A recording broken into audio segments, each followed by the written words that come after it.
السلام عليكم ورحمة الله وبركاته. ازيكم يا بنات؟ عاملين ايه؟ يا رب تكونوا بخير. كل سنة وانتم طيبين. خلاص رمضان على الابواب. فيديو النهاردة ان شاء الله هيعجبكم. النهاردة ان شاء الله هبدأ معاكم في تجهيزات شهر رمضان الكريم. اعاد الله عليكم بالخير واليمن والبركات. واول حاجة هفرزها معاكم هو الكرنب. هعمله معاكم بأسهل طريقة، وهيقعد معاكي في الفريزر من غير ما يغير لونه ولا طعمه، وكمان من غير ما يجلد منك. هي معلقة واحدة بس هتحطيها في مية سلق الكرنب، هتفرق معاكي كتير في التفريز. هتخلي الكرنب معاكي فريش طول السنه. هتطلعيه من الفريزر هيكون معاكي زي ما يكون لسه سلقاه دلوقتي حالا. انا جايبة كرنبتين حجمهم وسط، وكل واحد هيجيب على قد مقدرته. جبت الكرنب واختار الكرنبايه المدوره، وكمان مش مليانه قوي، عشان المليانه بتكون مليانه على الفاضي وساعات بتكون من جوه مزرعه.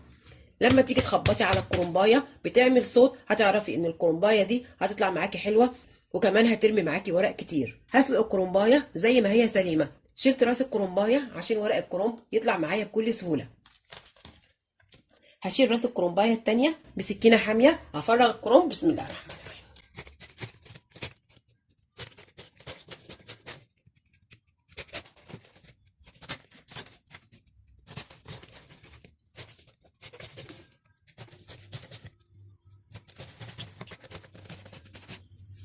والكرنبايه بتاعتي من جوه مش مزرعه.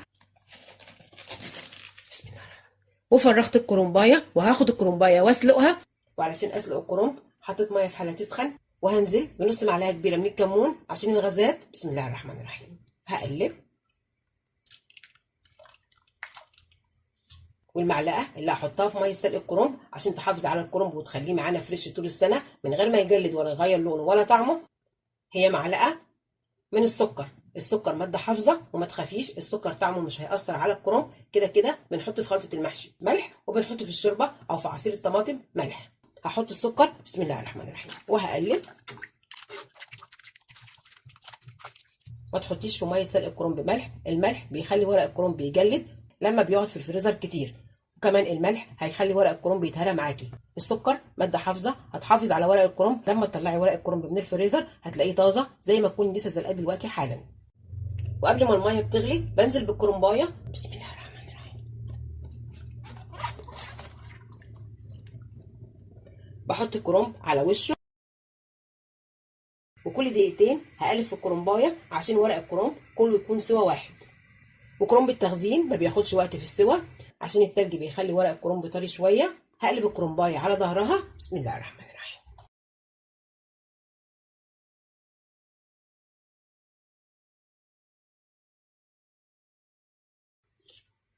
ورق الكرنب كله بدأ يفك من بعضه. هشيله. بسم الله الرحمن الرحيم. بيشال معايا بكل سهوله ازاي؟ سخنه طبعا. وهحطها في صينيه عشان تتهوى. بسم الله الرحمن الرحيم. بالشكل ده. بحط ورق الكرنب في صينيه عشان يتهوى. هشيل واحده تانية. بسم الله الرحمن الرحيم. تطلع معايا بكل سهوله ازاي؟ هحطها في الصينيه بعيد عن اول ورقه انا حطيتها. بسم الله الرحمن الرحيم.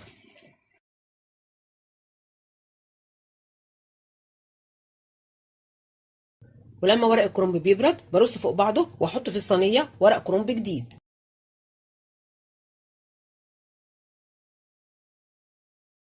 وعلشان ما اطولش عليكم الفيديو هسلق الكرنبايه التانيه بنفس الطريقه وارجع لكم تاني. وبعد ما سلقت الكرنب سبته لغايه لما برد تماما، وحطيته في مصفى عشان اصفي اي ميه زياده فيه. هقطع ورق الكرنب. بسم الله الرحمن الرحيم. هاخد ورقه من ورق الكرنب وهتنيها. هشيل العرق. بسم الله الرحمن الرحيم. كده. وهقطع ورق الكرنب، وبتقطعيه حسب رغبتك. انا بحب صابع الكرنب يكون صغير. بسم الله الرحمن الرحيم.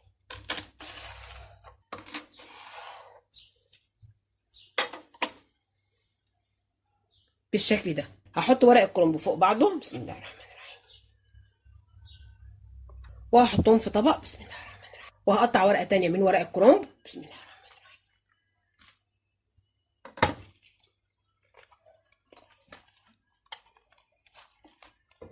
هشيل العرق. بسم الله الرحمن الرحيم. بالشكل ده. وهقطع ورق الكرنب. بسم الله الرحمن الرحيم.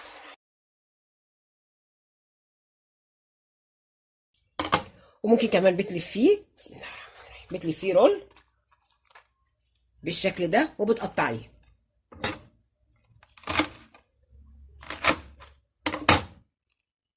بالشكل ده، وبتحفظيه كده لما بتيجي بتعملي المحشي بتقطعيه،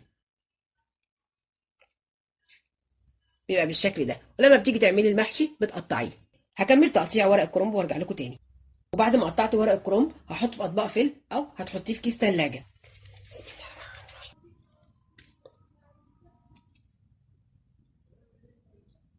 برصصه فوق بعضه عشان يكون متساوي، عشان لما تيجي تحشيه تاخدي الورقه بكل سهوله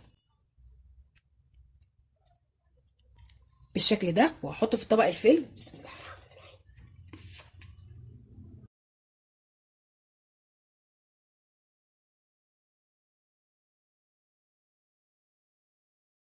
والورق المخضر بحطه على وش الطبق عشان هو اللي بيتحشى الاول. بسم الله الرحمن الرحيم. وبالشكل ده رصصت ورق الكرنب في طبق الفل. هكمل رص ورق الكرنب وارجع لكم تاني.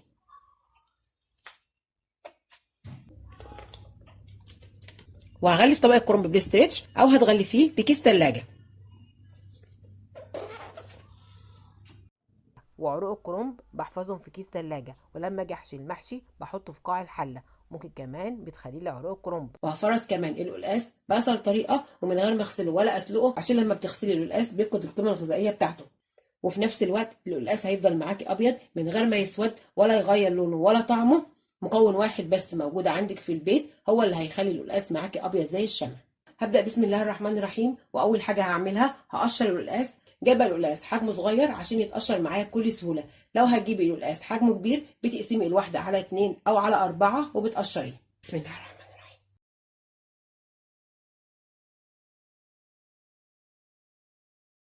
وكده قشرت القلقاسايه. هحطها على فوطه نظيفه ومش هيجيب جنب القلقاس ميه خالص. بسم الله الرحمن الرحيم. هقشر واحده تانية. همسح السكينه. بسم الله الرحمن الرحيم.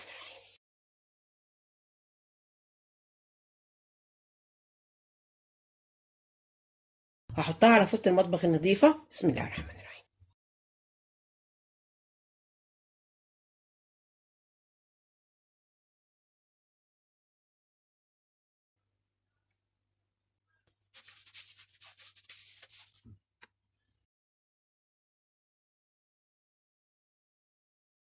وبعد ما قشرت القلقاس بقشر الليمون هشيل اي رواسب من عليه. بفوطه نظيفه او منديل مطبخ همسح القلقاس. بسم الله الرحمن الرحيم.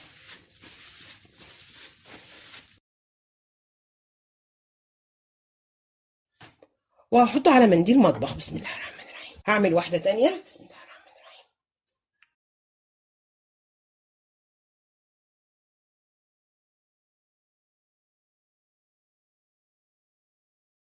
وهقطع القلقاس مكعبات. بسم الله الرحمن الرحيم.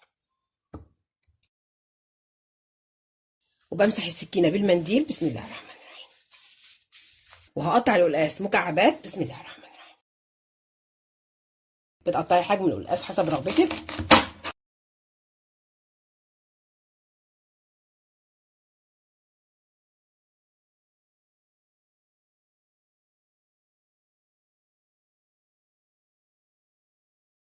وهحط القلقاس في طبق ناشف ما فيهوش ولا نقطه ميه. بسم الله الرحمن الرحيم. وهكمل تقطيع القلقاس. بسم الله الرحمن الرحيم.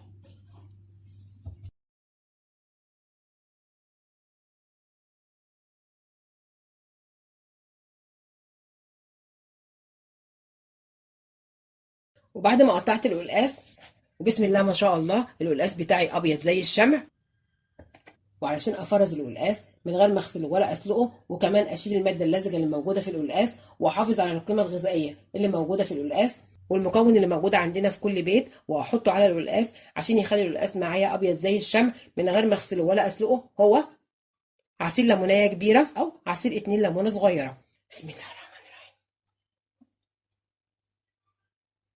هقلب القلقاس مع عصير الليمون. بسم الله الرحمن الرحيم.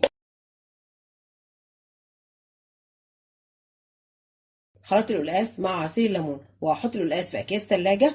شوفي القلقاس ابيض زي الشمع ازاي. جربي طريقتي في تخزين القلقاس وان شاء الله هتعجبك. هعبي القلقاس في اكياس ثلاجه. بسم الله الرحمن الرحيم. هتحطي القلقاس في الكيس حسب رغبتك. بسم الله الرحمن الرحيم. وهتخرجي الهواء من الكيس. بسم الله.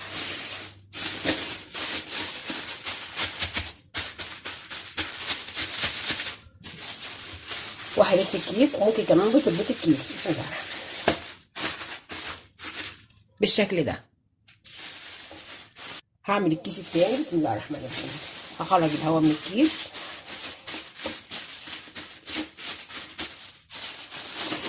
وهلف الكيس. بسم الله.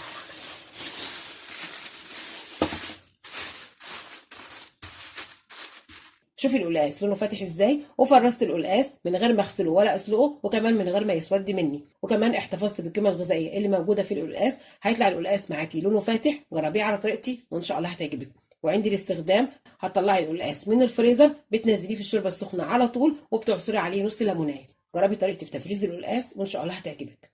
وهفرز كمان السلق علشان القلقاس. اول حاجه هنضف السلق. بسم الله.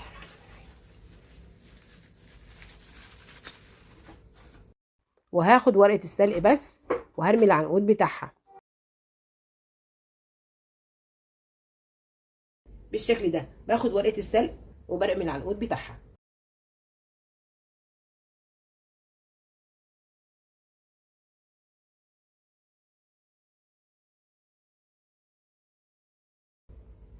وبعد ما نضفت السلق هنقعه في مية مع معلقة من الخل 10 دقايق، وبعد ال10 دقايق هشطف السلق واسيبه لغاية لما يصفي أي مية زيادة فيه، وهرجع لكم تاني. وبعد ما غسلت السلق وصفيته هقطعه، وهقطعه عشوائي. بسم الله الرحمن الرحيم. أخدت كمية من السلق وهقطعها عشوائي. بسم الله الرحمن الرحيم.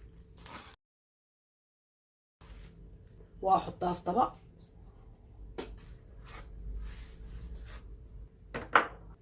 وهكمل تقطيع السلق. بسم الله الرحمن الرحيم.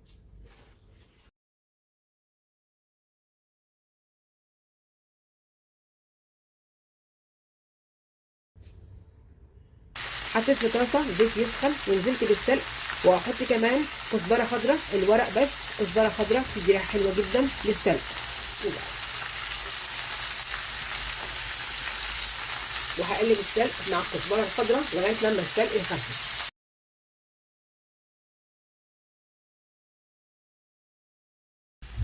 وهحط كمان راس صغيره من الثوم. بسم الله الرحمن الرحيم. وهقلب.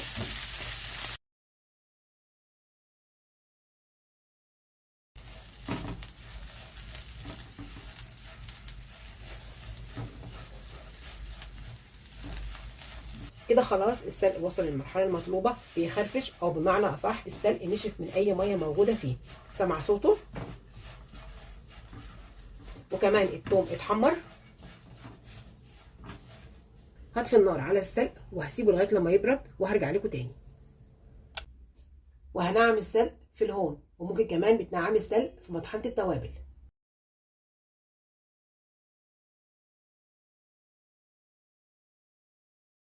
وبعد ما نعمت السلق هحفظه، وهحفظه في علبه تلاجة او هتحفظيه في كيس تلاجة.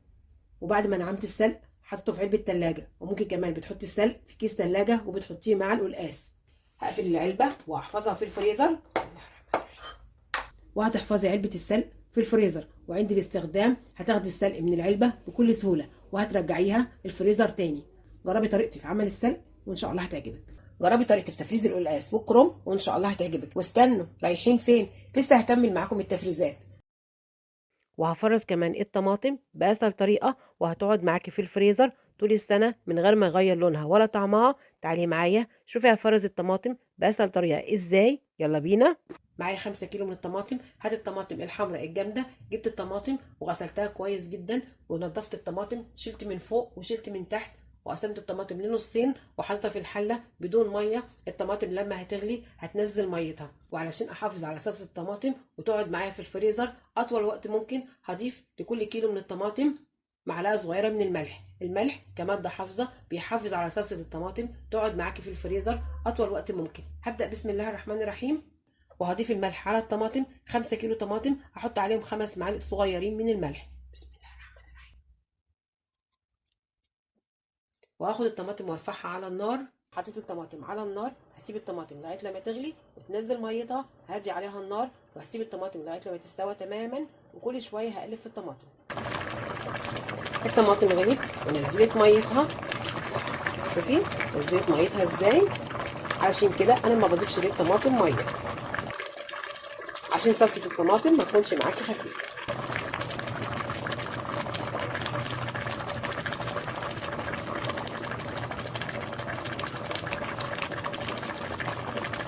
ههدي النار على الطماطم وهسيب الطماطم لغايه لما تستوي تماما، وكل شويه هقلب في الطماطم. هقلب الطماطم بسم الله الرحمن الرحيم.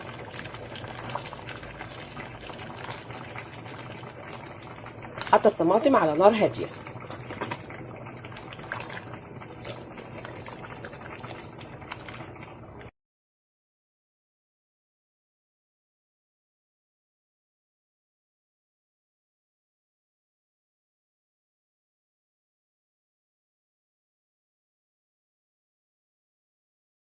وبعد ما الطماطم استوت تماما هطفي البوتاجاز وهسيب الطماطم لغايه لما تبرد وهرجع لكم تاني.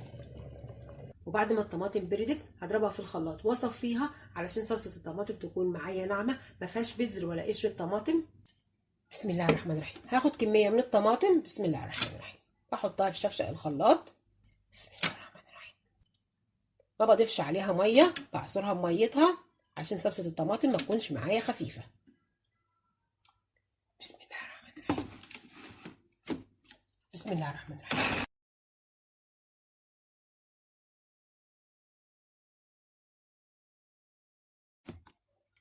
وهحط الطماطم اللي ضربتها في الخلاط في مصفى. بسم الله الرحمن الرحيم. بسم الله، اللهم صل على النبي. بسم الله ما شاء الله. وهاخد كمية تانية من الطماطم واضربها في الخلاط. بسم الله الرحمن الرحيم.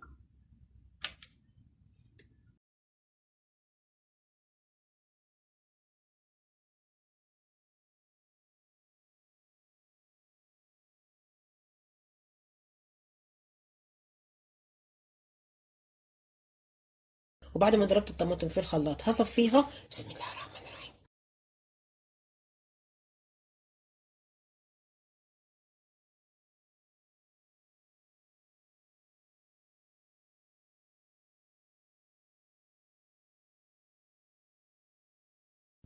وبعد ما صفيت الطماطم، ده القشر والبذر اللي طلع من الطماطم، لازم تصفي الطماطم علشان صلصة الطماطم تكون معاكي ناعمة. وبعد ما ضربت كمية الطماطم كلها في الخلاط وصفيتها احفظها في اكياس ثلاجة. بسم الله الرحمن الرحيم. بسم الله الرحمن الرحيم. بسم الله ما شاء الله. شوف لونها حلو ازاي، وكمان سمكها حلو جدا. هحفظها في اكياس ثلاجة وبتحفظيها على قد الطبخة. بسم الله الرحمن الرحيم.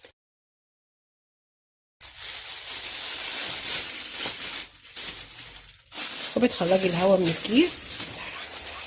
بسم الله الرحمن الرحيم. وهلف كيس صلصة الطماطم على بعضه. بسم الله الرحمن الرحيم. بحفظ كيس صلصة الطماطم في الفريزر بالشكل ده.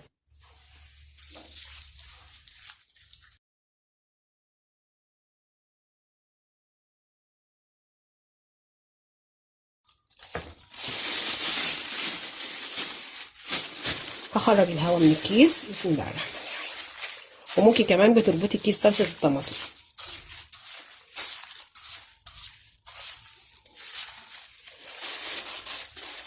وهلف كيس صلصة الطماطم بالشكل ده.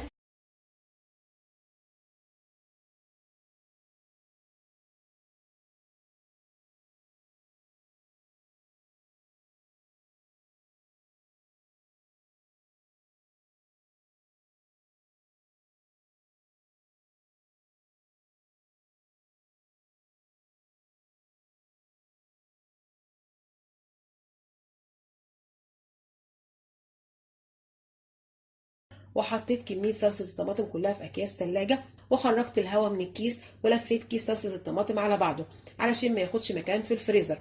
ولما تيجي تحفظي أكياس صلصة الطماطم في الفريزر، بتحطي في قاع الفريزر كيسين من صلصة الطماطم بالطول وفوقيهم كيسين من صلصة الطماطم بالعرض، وهكذا لغاية لما تخلصي كل أكياس صلصة الطماطم. بتاخدي كيس من الأكياس اللي موجودة في الفريزر وبتعملي بيه حاجز لغاية لما صلصة الطماطم تتجمد.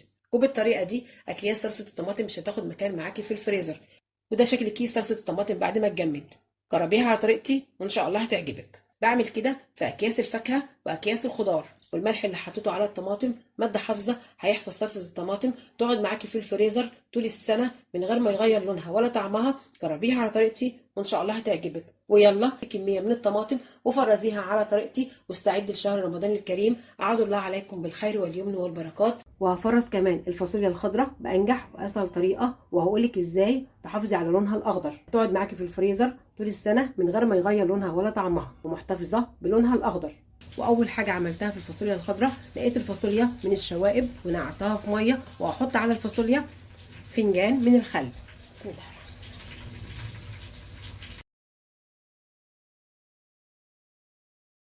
فايدة الخل ايه؟ هيشيل الاتربة او الشوائب الزايدة على الفاصوليا، وكمان الخل هيعقم الفاصوليا الخضراء. هسيب الفاصوليا الخضراء منقوعة في المية والخل 10 دقايق، وبعد ال10 دقايق صفيت الفاصوليا الخضراء من المية والخل وشطفتها تحت الحنفية وسبتها لغاية لما صفت اي مية زيادة فيها. هقطع الفاصوليا الخضراء وهتقطعيها حسب رغبتك. بنضف الفاصوليا الخضراء، بشيل من فوق وبشيل جنب التاني وبقطعها. هتقطعيها حسب رغبتك، ممكن اقطعها بالورد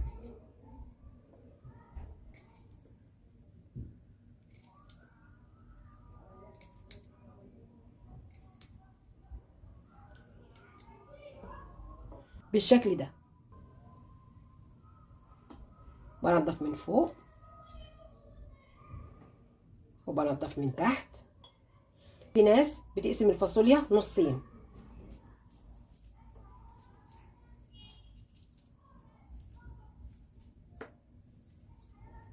بالشكل ده، وبترجع تقطعها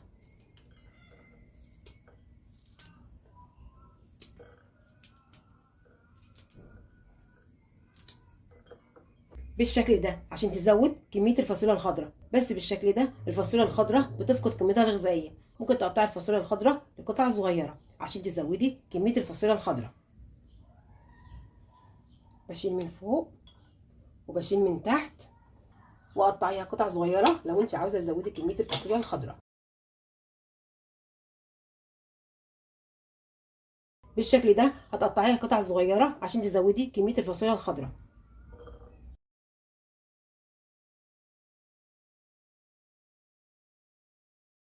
هكمل تقطيع الفاصوليا الخضراء وهرجع لكم تاني. حطيت ميه في حله تغلي، وهنزل في الميه المغليه بنص معلقه صغيره ملح ليمون. ملح الليمون ماده حافظه، وكمان ملح الليمون بيحافظ على لون الفاصوليا الاخضر. بسم الله الرحمن الرحيم. هنزل الفاصوليا الخضراء في الميه اللي بتغلي. بسم الله الرحمن الرحيم. وبسيب الفاصوليا الخضراء في الميه المغليه 3 دقايق بس، مش اكتر من كده، عشان الفاصوليا الخضراء لسه هتدخل الفريزر ما تتهراش منك. ومش بنزل كميه الفاصوليا الخضراء كلها في الميه المغليه عشان تفريز الفاصوليا الخضراء كله يكون واحد. وبعد ال3 دقايق هشيل الفاصوليا الخضراء من الميه المغليه وبنزلها في ميه فيها تلج عشان اوقف عمليه الطهي. هشيل الفاصوليا الخضراء من الميه المغليه واحطها في ميه فيها تلج عشان اوقف عمليه الطهي. بسم الله الرحمن الرحيم.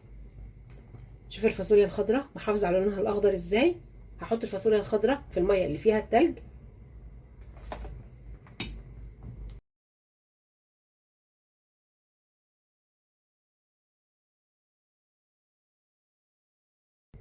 وهسيب الميه لغايه لما تغلي، وهحط فيها كميه تانية من الفاصوليا.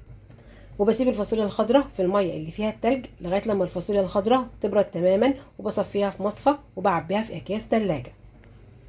وبعد ما سبت الفاصوليا الخضراء في الميه والتلج لغايه لما الفاصوليا بردت تماما، حطيتها في مصفى وسبتها لغايه لما صفت اي ميه زياده فيها، وعبيتها في اكياس ثلاجه. وبتعبيها في اكياس الثلاجه حسب رغبتك. وخرجت الهواء من الكيس ولفيت الكيس، وممكن كمان بتربطي كيس التلاجة وهحفظهم في الفريزر. وعند الاستخدام هتطلعي كيس الفاصوليا من الفريزر بتنزليه في التسبيكه على طول. جربي طريقتي في تفريز الفاصوليا الخضراء وان شاء الله هتعجبك. وهفرز كمان البسله وباسهل طريقه ومن غير ما اسلقها، وهتقعد معاكي في الفريزر طول السنه من غير ما يغير لونها ولا طعمها. بس اهم حاجه تنقي البسله المليانه الحلوه مش الطريه، او حبه البسله تكون صغيره. حبه البسله الصغيره مش بتعيش كتير في الفريزر، بتتهرى بسرعه. ممكن تفرز البسله مع الجزر او البسله لوحدها والجزر لوحده. انا بحب افرز البسله لوحدها والجزر لوحده. جبت البسله وفصصتها وغسلت البسله كويس جدا وسبتها لغايه لما صفت اي ميه زياده فيها. تعالي معايا شوفي هفرز البسله باسهل طريقه ازاي ومن غير ما اسلقها. يلا بينا. وعشان افرز البسله من غير ما اسلقها،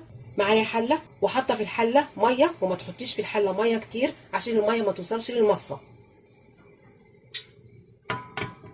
هفرز البسله على بخار الميه، وهحط في الميه معلقه كبيره من الكربوناتو عشان يحافظ على لون البسله الاخضر. بسم الله الرحمن الرحيم. وهحط المصفى، وهحط في المصفى كميه من البسله. بسم الله الرحمن الرحيم. وهغطي على البسله وهسيبها لمده دقيقتين وهقلبها. البخار اللي هيطلع على البسله هيخلي لونها مزهزه وحلو. مهما قعدت معاكي في الفريزر مش هيغير لونها ولا طعمها. هسيب البسله على البخار لمده دقيقتين وهقلب. البخار اللي هيطلع على البسله هيخلي لونها مزهزه وحلو. مهما قعدت معاكي في الفريزر لونها مش هيغير. هسيب البسله لمده دقيقتين وهقلبها. بسم الله الرحمن الرحيم. هقلب البسله. بسم الله الرحمن الرحيم. كل دقيقتين بتقلبي في البسله لغايه لما حبات البسله بتسخن. بسم الله الرحمن الرحيم. البسله بتقعد على البخار قد ايه؟ من 6 ل 8 دقايق او حسب كميه البسله اللي حطاها في المصفى. هغطي على البسله وهسيبها دقيقتين كمان وهقلبها.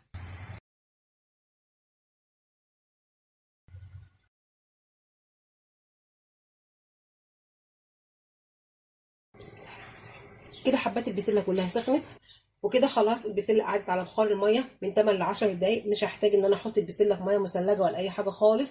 اهم حاجه هسيب البسله لغايه لما تبرد تماما، واحفظها في اكياس ثلاجه او في اطباق فل او في اطباق ثلاجه. هشيل البسله من المصفى واسيبها لغايه لما تبرد تماما، وهحط في المصفى بسله تاني. بسم الله ما شاء الله. شوفي البسله محتفظه بلونها الاخضر ازاي. سبت البسله لغايه لما بردت تماما. ممكن بتحطي البسله تحت مروحه عشان تبرد، او بتفردي البسله على فوطه مطبخ نظيفه علشان تبرد. هحفظ البسله في اكياس ثلاجه او بتحفظيها في اطباق فل او في اطباق ثلاجه. هحط البسله في كيس الثلاجه. بسم الله الرحمن الرحيم.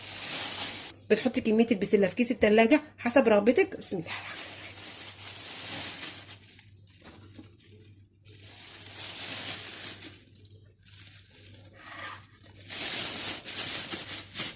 وبخرج الهواء من الكيس. بسم الله الرحمن الرحيم. بالشكل ده.